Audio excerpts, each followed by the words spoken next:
Oh, hello. We are live. And I am sharing a screen. Isn't this exciting? Isn't this exciting? So exciting.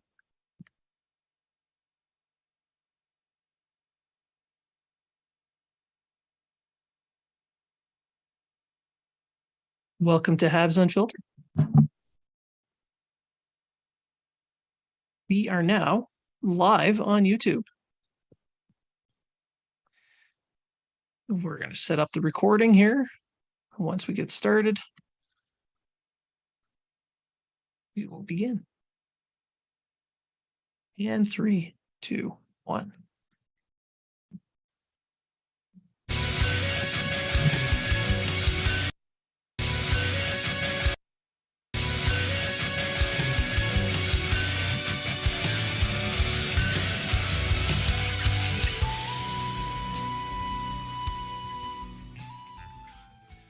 Welcome to Habs Unfiltered. This independent podcast is featured on the Hockey Writers and iHeartRadio, bringing you honest and unfiltered entertainment and discussion on the Montreal Canadiens and hockey news. Your hosts, Matt Smith, Treg Wilson, and Blaine Putvin, are proud to be one of your trusted sources. If you are talking about it, so are we.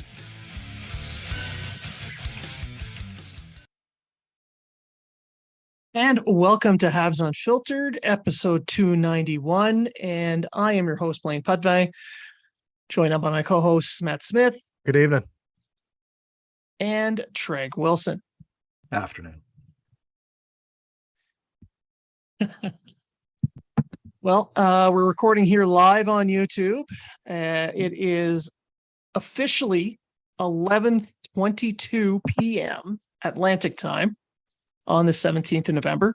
The Canadiens and the Blue Jackets just finished, I guess, what could be called a shootout. I guess. I didn't see a lot of defense out there, so There was no defense. There was no defense on either side. So anyway, this post-game episode, we'll talk about the Columbus game a little bit. There's a few other things we can cover as well. We could get into a little bit about Ducharme's criticism of Martin St. Louis' power play. And hell, we'll just shoot the breeze for a little bit, and that should be it. So why don't we just kick it off right away before we get into the Dom Ducharme going on the air and complaining about Martin St. Louis' power play. Did you guys see any of that? Nope, didn't see it. I actually can't say that I did. All right. Well, it was on French media, so I guess That's probably why. that would be why. But essentially, he was criticizing the Canadiens' power play, which, let's be honest, is not that good. It's better than it was last year under Dom Ducharme. I'm not arguing that. Actually, it's better now Well, than it was at the beginning of the season. Beginning of the season went 0 for 18. At least now it's Got a little bit more of a structure now. Yeah, that's true. Hell, they even had a power play goal tonight. I did. Hmm. Off a guy that normally doesn't Anderson. produce on the power play Or play on the power play. or play on the power play. Exactly. And it took them 3 whole seconds to score a goal. Yeah. So that's actually, I thought the power play looked good. They just didn't get the chances. They were trying to set up Suzuki or Caulfield too much, and they didn't really shoot. They just passed it around trying to get one of those two free up for a quality shot. And I mean, Caulfield almost had one on the cross ice pass. He just missed the net.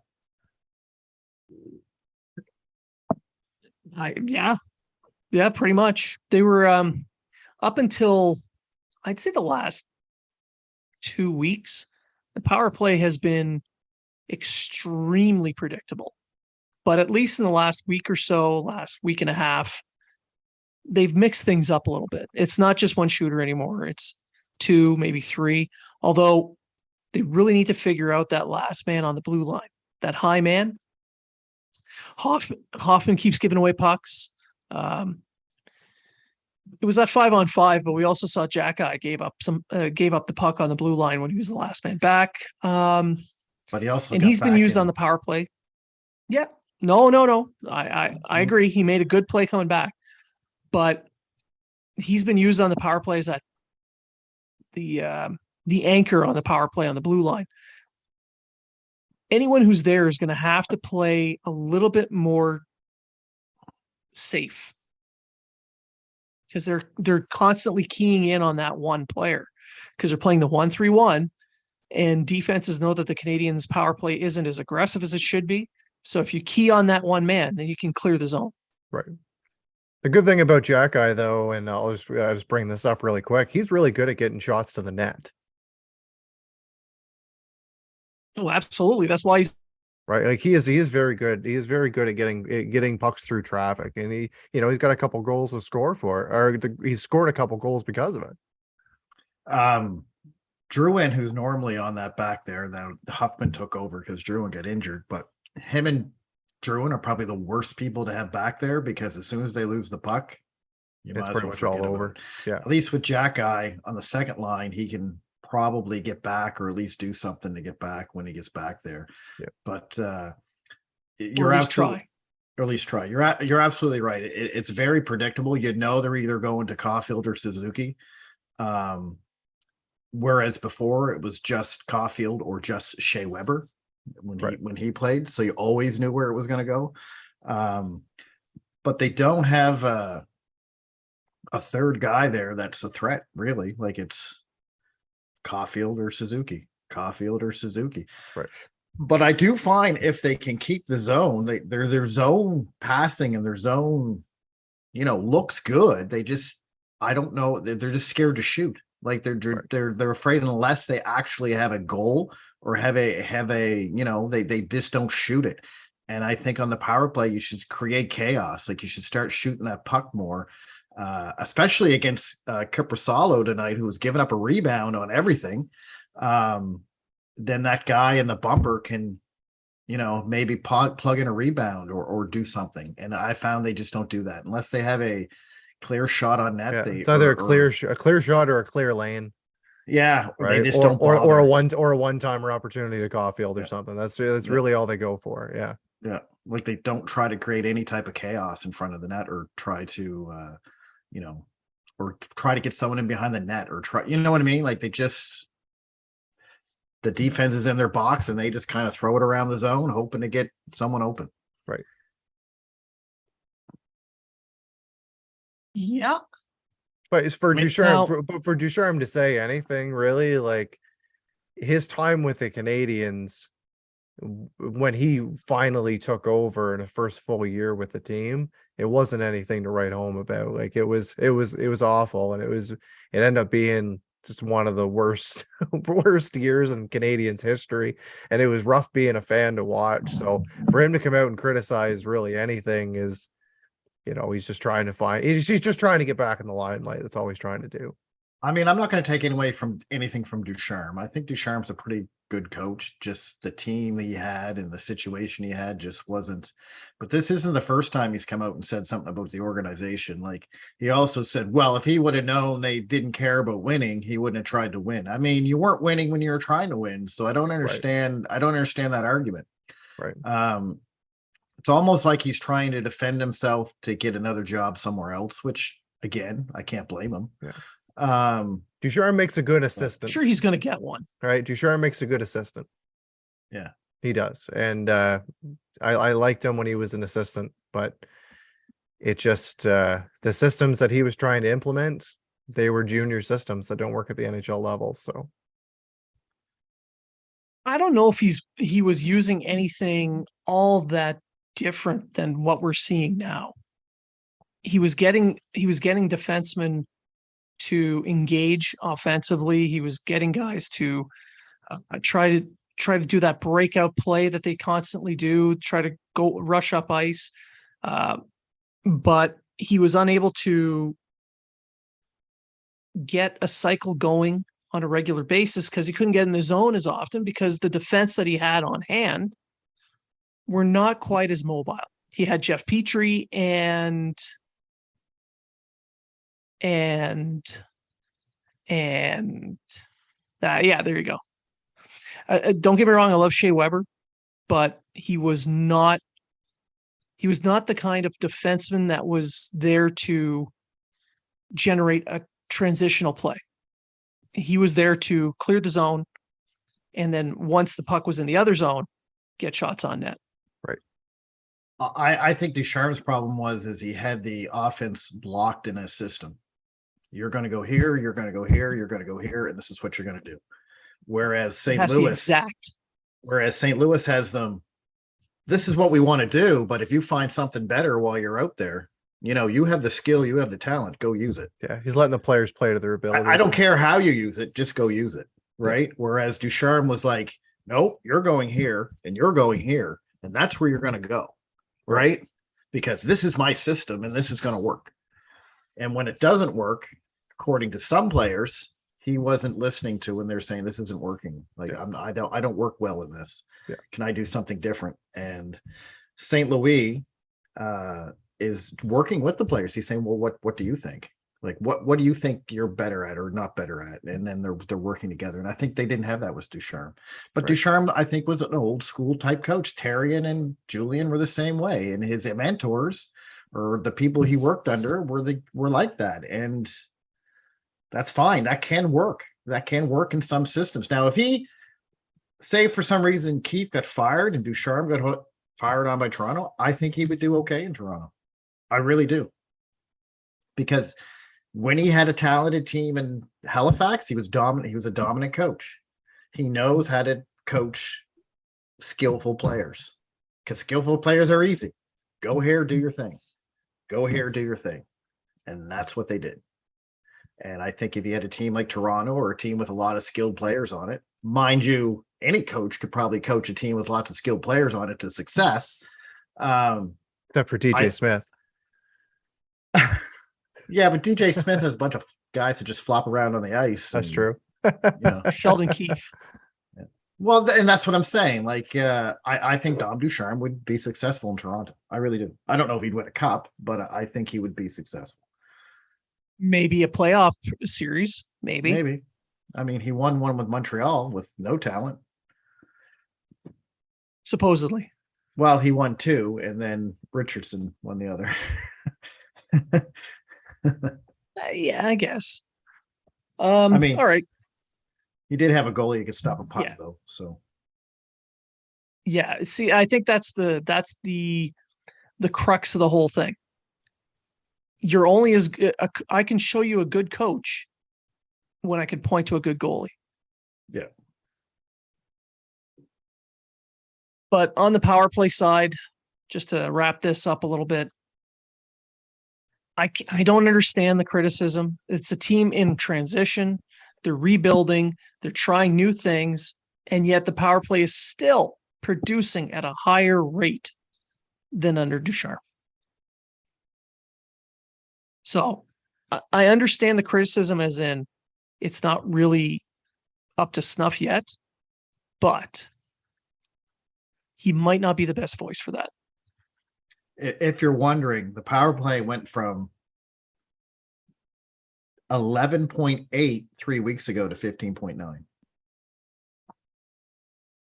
Which doesn't sound like a lot, but when you're thinking of statistically speaking, that's a significant rise.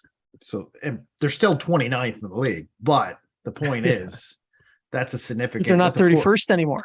Yeah, that's a 4% rise, which is really, relatively speaking, is pretty good. Right. Considering they were 0 for 18 to start the season. Yeah. And 4% rise for any middle-aged man that's a big deal.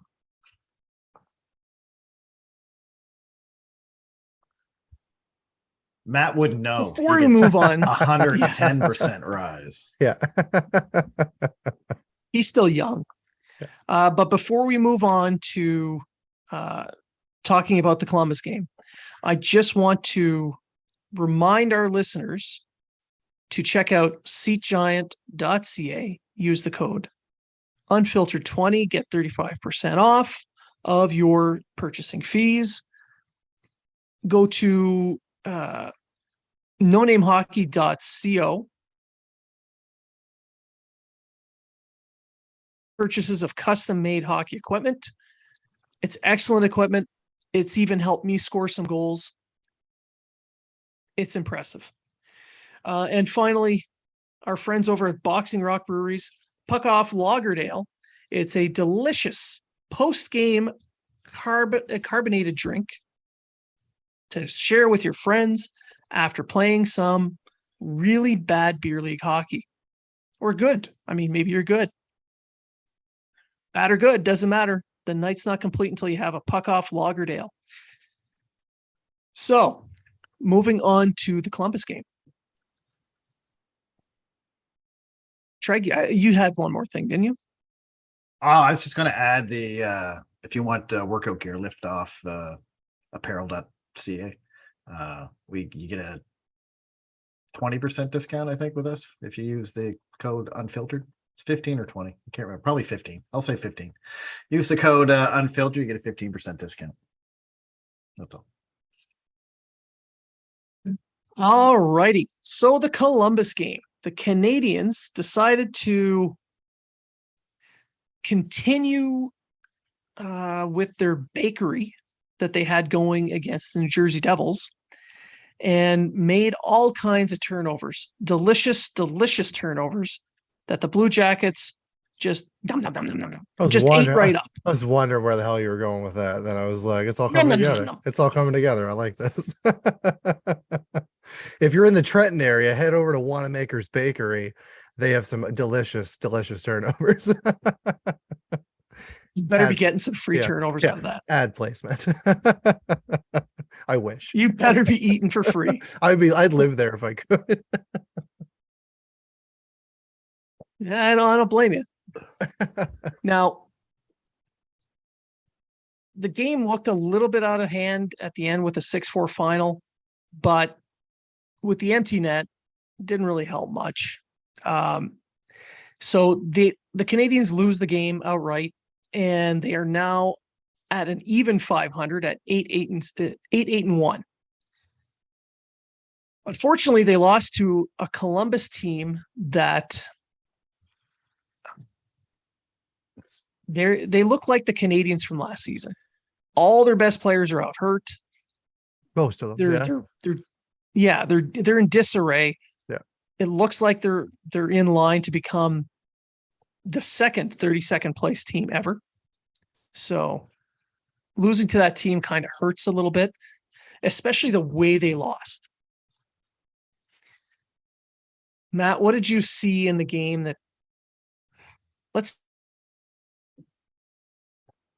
Matt, one thing in the game that you saw you just didn't like? It was just sloppy defensive coverage from start to finish. Way too many open opportunities for Columbus to just skate in and do what they wanted to do. They were able to get second opportunities. Just poor positioning, poor coverage, and the majority of the goals that were scored were based off of mistakes that the Canadians made. It was based off of turnovers or even that first goal. Like I tweeted it out. All these kind of goals, they happen to the Canadians. It's just a bounce off of the boards hits a player and it's in the back of the net, or it bounces off a ref and then goes in the net or something. You know what I mean? Like it's those kind of goals that we saw the same thing against New Jersey. The first two goals that went in, right? So actually no, that wasn't that game. That was the game before. Correction. But it was just sloppy. That's if I could say one word to just to define this game, was just sloppy overall. It was for both teams, but obviously we're a Canadian show. Very sloppy performance. I'm just happy that it wasn't reverse retro night, because then it really would have looked bad.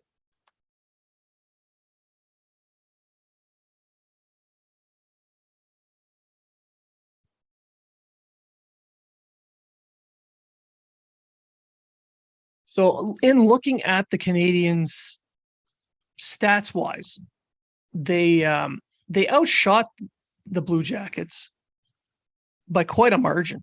It was 42-29 were the shots for the Canadians. When you outshoot an opponent like that, you're expected to win, especially when you have a Corsi for percentage at the end of the game of 55.9 approximately. So it shows that they had control of the possession quite often. But a quick look at the expected goals for percentage, and you see why the Canadians fell so far. 40%. Yeah. That's the expected goals for percentage. So they outshot Columbus, but they didn't generate a lot of high danger scoring chances. Yeah, well, Everything was to the outside. Treg and I were discussing this off air, and I'll pass this to Treg. The discussion was more or less Korpisalo let up a hell of a lot of rebounds. The Canadians just couldn't capitalize on. Well, nobody went to the net. Like, he was like, all their shots were from the outside. He'd give up a rebound and everyone would still be on the outside. So it's like they do their little passing. I found they passed a lot too. They were looking for that perfect, like on the power play, like we talked about. They were looking for that perfect shot or that perfect whatever. Like, and when you have a goalie giving up that many rebounds, just shoot it. One guy shoots it, everyone goes to the net. You know what I mean? I did notice as the game went on, the Columbus defense started collapsing into the center, which would make it harder just because they knew he was giving up all these rebounds. So they started, but if earlier on Montreal would have capitalized more on that or did that more, this would have been a totally different game. Yeah. And this was a winnable game. Oh, it was very winnable. Absolutely a winnable game. Like for the first 10 minutes, the first period, Montreal, it was all Montreal. All Montreal. I think it was shots were 9-1 or 9-2 or something. Something like that. And then it just, like you said, got so sloppy. The passing was sloppy. The offensive, even the offense was sloppy because they were just throwing it around. They'll take a shot, or they take a shot by a bad angle. The rebound will come out. Everyone will just watch the rebound. Then they'll get the puck back because Columbus couldn't, for some reason, clear the puck at all. They look like Montreal from last year. They couldn't get out of their own zone at all. Right. But Montreal would get it and then take a stupid, silly shot with a rebound. Nobody there for the rebound. Or I noticed Harris looked lost last. He scored a goal. He did score a goal. It was a nice goal. But he looked lost, and I'll give it to him. I think that was the first game I've noticed that he didn't play very well all season, personally. I think there's a couple others, but he didn't look this bad in any other one. I mean, I don't think Jack Guy was all that great. And here's two guys that really got to start stepping up their game because within a week, one of them's going to Laval, unless a trade's made, right? Right. So you would think those two. Now, mind you, I might be a bit biased because I'm a fan of Jack Guy. I thought he had a better game than Harris. I think he did too. Because when he did make the mistake at that blue line in the first period, he got back and prevented. Not only did he prevent the guy from getting the shot, he also blocked the second shot attempt. He blocked the pass. So I'll give him that. But he's still, I mean, and let's be honest, Jack Guy is I don't want to say least skilled, but he's I guess that's the right way to say it. He's the least skilled of Harris and Gooley and Kovacevic. You know what I mean? So you would kind of expect that from him. Well, with Kovacevic, the issue is they don't want to lose the guy on waivers if they try to put him down, right? And in all honesty, and I was talking to Andrew Berkshire about this on Twitter, Kovacevic has been the most steady defenseman since he got there. Yeah, he's made some mistakes, but overall, he's been pretty steady. I can't really pick out a game where you can look and go, "Oh man, that guy's terrible." I can see why Weidman's been sitting. Yeah, because everyone's playing well. Now, the last New Jersey, we can go and say, you know what? Jersey was just too fast. Yeah. New Jersey did not give Montreal and the young guys enough time to even react, and that's why they lost that game. And that's fine because that's what we want to see Montreal do in a year or two. That's going to be our team. New Jersey's going to be what our team hopefully will be in a year or two. But in this game, there's no excuses for that because Columbus is terrible. Yeah. They have nobody. Another thing I noticed in this game, and as you said, adding on to they had nobody. They were without their number one goalie. They were without Laine. They were without Werenski.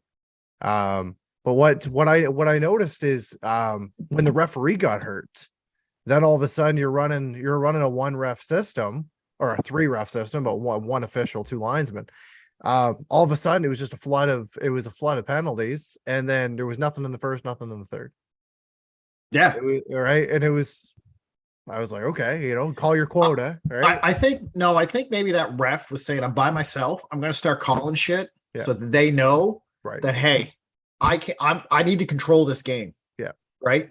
Yeah. So I kind of understood why maybe there was a rash of penalties, because he was like, okay, I'm calling this game very, very tight because I'm by myself.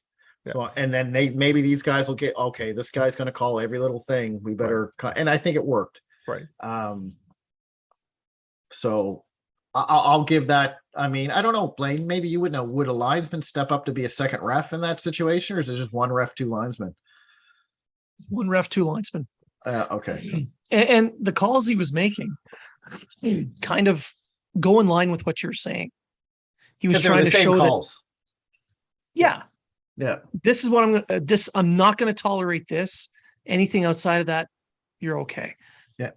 And it seemed to work because the teams kind of calmed down a bit. I just find it odd that, this morning, Boquist was announced as being out long-term. So that's another defenseman they lost. And then Jake Bean as well. I think half their team is already out hurt. And then the referee gets hurt in their rink. Yeah. Like everyone's getting hurt. Right. What'd you guys think about the fight between Jack-Eye and Matthew Oliver? I thought it was pretty even, and then Jack-Eye fell. Yeah. I didn't like the punch after the fact from Oliver when he was on the ground. I didn't like that. I know it's part of it. It's part of a fight. It's part of, but it's, I don't know. I thought it was just a little bit cheap. I think if anyone sits there, I think it was even. I think Jack-Eye had him to start because he went at him pretty quick. And then once they separated a bit, I think Oliver had a little bit of a reach on him. Yeah. But then Jack-Eye just fell. Like you could tell he literally, there's no hit or nothing. He just, when he went backwards, he just slipped backwards and fell. And that was the end of the fight. So I know everyone claims the first guy to go down is the loser, but I don't think there was a winner or a loser. I don't think he didn't sweep the floor with him like he did Buddy there from Ottawa. With Cassian. Cassian, from Edmonton. Yeah. Or no, Ottawa. I didn't know about the timing. No, Cassian was there. Cassian was Arizona. It was Arizona, It was right after a goal.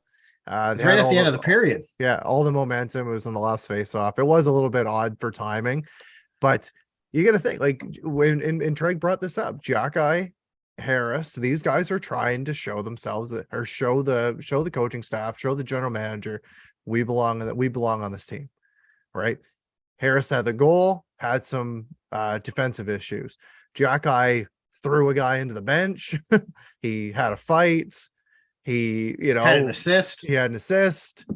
he made up for some of these defensive issues that he came up with, or that he had, that Dreg brought up.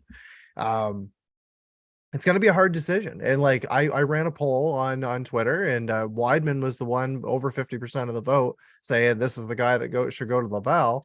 But I can't see, unless it's a trade that's been made for Wideman, I can't see them putting him on waivers.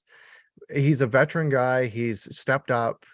He's too strong of a sixth, seventh defenseman. He is. He's right. He's a strong defenseman at a 6-7 role. He's a veteran guy. He wants to be there in Montreal.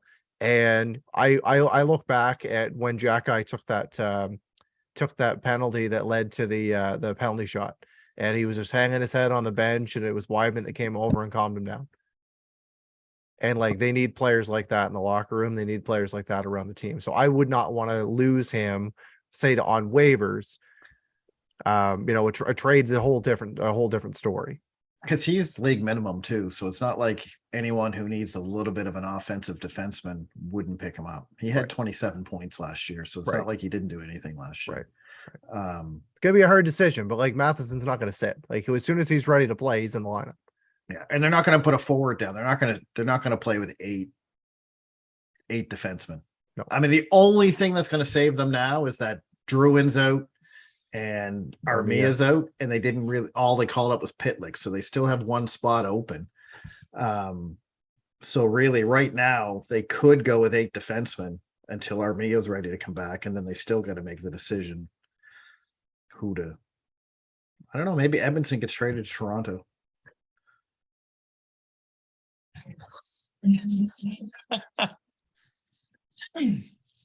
Sure. Never know. You never know. Look how well Jamie Benn's playing. Jordy Ben. Jordy Ben. That's Jamie what I meant. Ben is playing pretty good though in Dallas. That's what I meant. Yeah, he is. That's what I was talking about. That's what I was talking about. Sure, I guess Edmondson would be a good target for them, but I don't see them going to give up what the Canadians are going to ask for. No, I'm just throwing. I think if they're going to trade a defenseman, Edmondson is the most viable defenseman for them to get a good return back. Is all I'm saying. He is, unless they That they're willing to move. That they're willing to move. Like, they're not going to trade any of the young guys. They're not trading Masson. No. Maybe Savard, but I don't think anyone's really looking at Savard on their. Although Savard, I don't think is having a bad year. I really don't. For a guy playing top pairing minutes for a bottom pairing defenseman. Right. But they don't want to give up anyone else. So none of the young guys are going. No, the 4 of the young guys aren't going. Weidman might have some interest. Who knows? I don't know. We'll see. Yeah. We'll see in a week. Sure. So with Dadonov I was gonna get to Dadonov.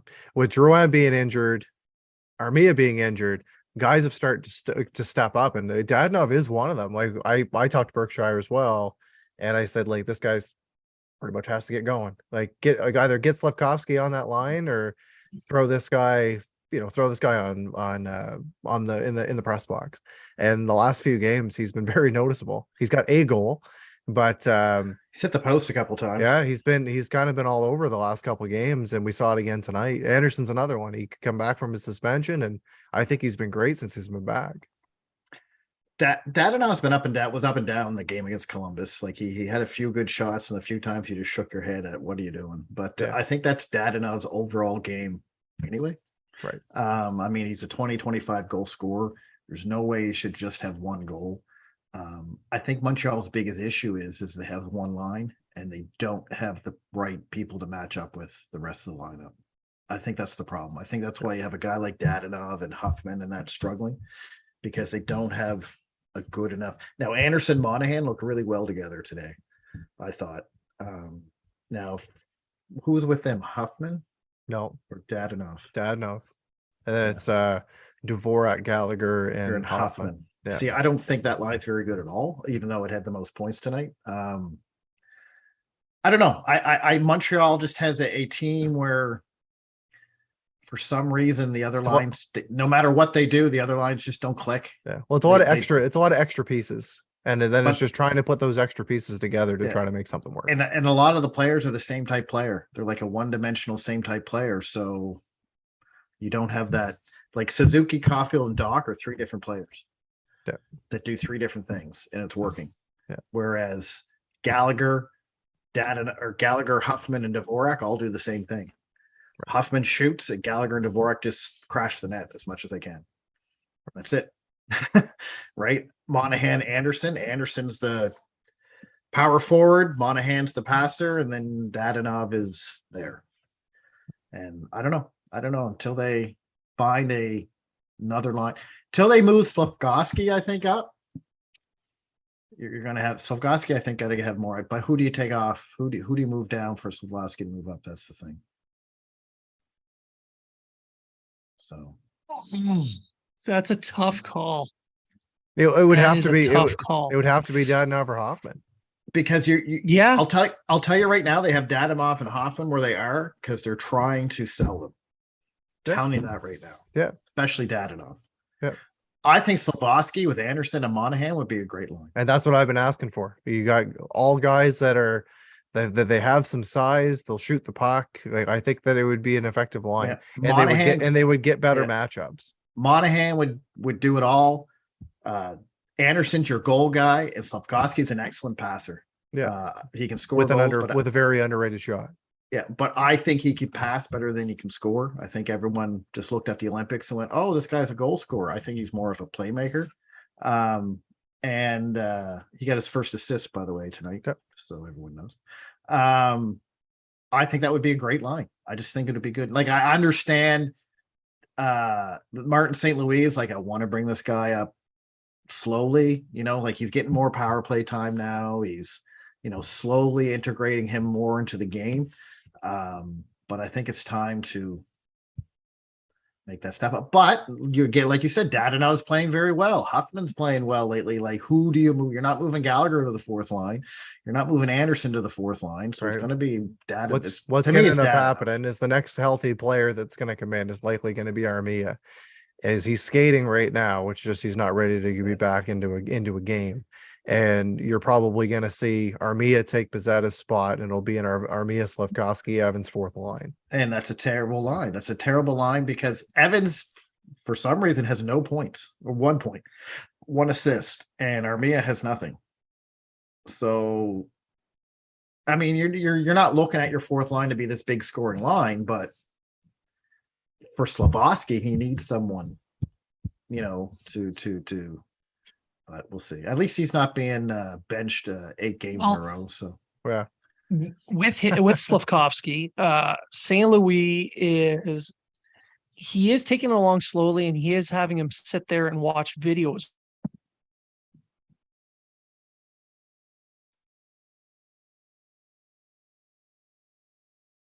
Do we lose Blaine? For him to be watching, to be honest. That's the type of player you want for Slafkovsky to become, that kind of player. So he's watching that video, and while he only had about 10 and a half minutes in the game against Columbus tonight, he had some pretty good moments. He got an assist on that goal. I think that was the first goal the fourth line has scored in 27 years. It's been a while. Yeah. And of course, Suzuki gets the primary assist on that one goal. But it started by the pressure that Slafkovsky was placing on the defender in the corner. And that's what you want to see from him. And you want to see it more. He's using his body better, and he's using he is. And I think that's what St. Louis wanted him to start doing more before I don't think St. Louis is worried about his offensive production. I think he's worried about all the other facets of his game. And I think Slafkovsky is the right guy to do that with, because he just wants to get better. No matter how it happens, he just wants to get better. And if that's the case, then, I'm not against what he's doing with Slafkovsky. Like, I'm not, I just think it's time. We're 16, 17 games into the season. I think it's time for him to take that next step to at least the third line. Especially if you know that you're keeping this guy for the season. Yeah. That's really looking. They burn the year of his contract, etc. They'd rather throw Pitlick down to the minors. If they're willing to almost lose Pitlick to waivers, then they're willing to, they're keeping him. Yeah, it may be time to do that, and I do agree with that line. I think that would be a very solid line. What would that line be called? Anderson. There's got to be a name for it. Monahan and the Mass line, the Sam line, the Rocky Mountain line. I just think that it would produce. You got guys with big bodies. You got guys that can pass. I think it would work, and as I said, they wouldn't be playing against top competition. No, size. Right, so it'd be a big line, that's for sure. Yeah. It would be a big line. Imagine that line out with Gooley and Jack-Eye paired up on the back end. I will say this: I do like the defensive pairings. I think they're working well. Yeah, we talked about this the last episode, and the Gooley and Savard pairing, I wouldn't want to change. Granted, they're playing up a little bit higher. Well, Savard is. But I don't have an issue. Gooley needs that veteran. I don't have an issue with the Evans and Jack-Eye line either. No, but who's going to play with Matheson then? See, it's going to be tough. We talked about this last show. it's going to be tough. And the one that's probably the easiest to unfortunately break up would be the Jack Eye line. It's going to be Matheson, Edmondson, and I think so. Yeah. I think Jack Eye's going to Laval, if I'm being honest. And he'd be he'd be a top pair guy there. He'd be a top pair in Laval, right? Play him with they're going to play him with I personally think I don't know. Hull has his time starting to run out in Laval because Laval's not playing very well at all. Yeah. They're defensively they're terrible. Which is not odd because most of their defensemen are offensive defensemen. So for them to be kind of weak in the defensive zone isn't you're like, okay, that kind of makes sense because you have Norlinder, you have Barron, you have Liskinen, Dello or whatever his name is. And like Schooneman, etc. Schooneman, like their top guys are more offensively minded defensemen than they are defensively minded. So so you get Jack Eye down there, you're gonna have a guy who's gonna throw the body around. He's gonna Jack Eye's not bad in his own zone. Like he makes his mistakes. He makes more mistakes than the other guys, but he's also, like I said, he's not as far along as the other guys are in his development. So but anyway, unless there's a trade made or they decide to throw Weidman on waivers and hope he doesn't get picked up, I see Jack Eye being the guy going down. Although if Harris keeps playing like he did last night, you never know. Yeah. So. Yeah. True. So at least in that game, some of the positives, I want to finish off the show with a couple of positives because the last couple of games, the Canadians they've been outclassed, and then they played sloppy. So it's not been a very good week so far, but I'm not upset. I prefer that they lose games like this now and learn from them. If they can learn from what they did wrong and then apply them to the following games, like they play Saturday night at home, you want them to play a better game. You don't want them doing what they did tonight. So if they can pull that off, great. That'd be awesome. But we're seeing a little sloppy. Some of the veterans are as well. Unfortunately, those veterans are the ones they're trying to sell. But the good side of this is we're seeing, while it's not linear direct growth, we're seeing positive growth amongst all the players.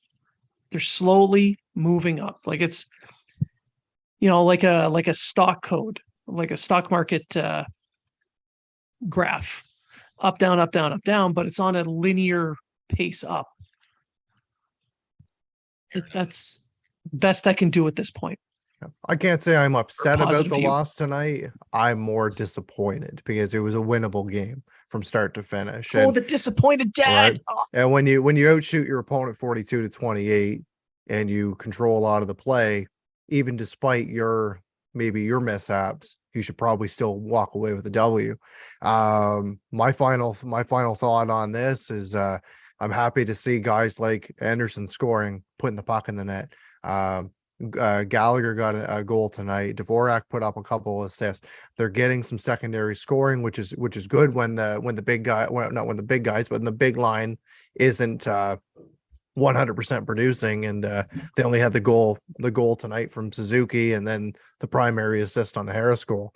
I'm liking what I see from the team. I'm just hoping they tighten things up come Saturday against the Flyers. And hopefully they get back in the win column. Because you win 3 games in a row, you lose against one of the top teams in the league and the Devils, and then you have a stinker against one of the worst. They need to put things together, and I hope that it's going to be a better outcome on Saturday.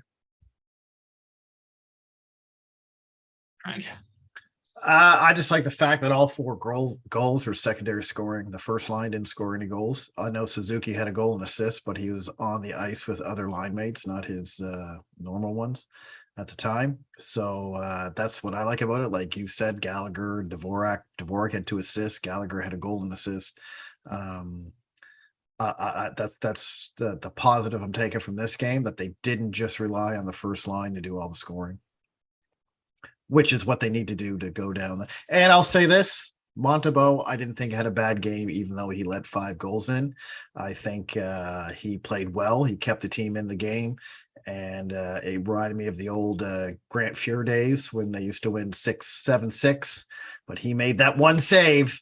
But no, I thought he played well, and everyone knows I was the hardest critique of Montembeault last year. So anyone who didn't watch the game and see the 6 goals, even though Montembeault let in 5, he played a fairly good game.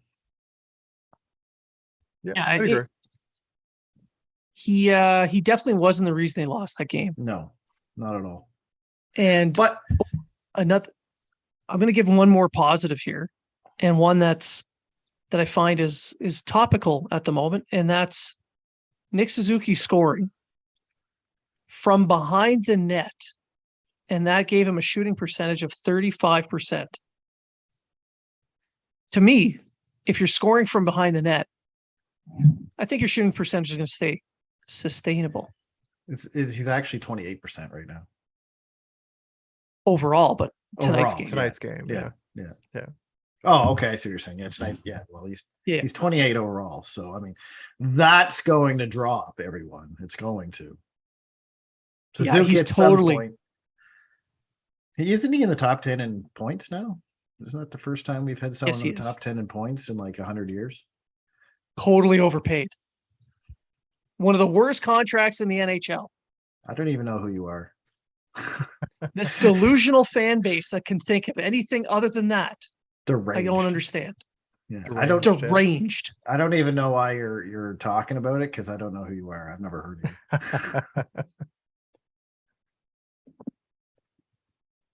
Think to your house, man. Never heard of you. Call yourself you're a writer, and I never heard of you. I don't even know why. You're trying to tell people that no one cares about anything. Yeah, exactly. I'm going to use my faulty codes and my faulty numbers and put them behind a paywall, and then tell you you're stupid for not understanding what you're not willing to pay or too much money to get. And then say no one reads it anyway, and then call people out when they say no one reads your stuff. Yes. Even though you just said that. Anyway, whatever. Yes. We are nobodies. We are nobodies. But you, our listeners, are somebody to us. We truly enjoy the fact that you guys have been tuning in and listening.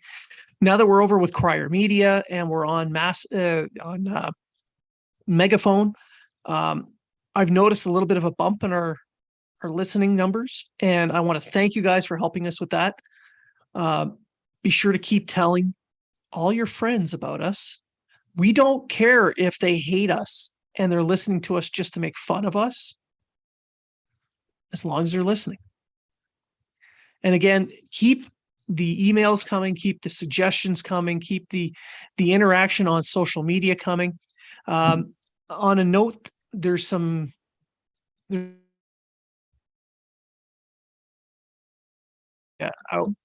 eventually they do. Like MySpace is dead. They moved on.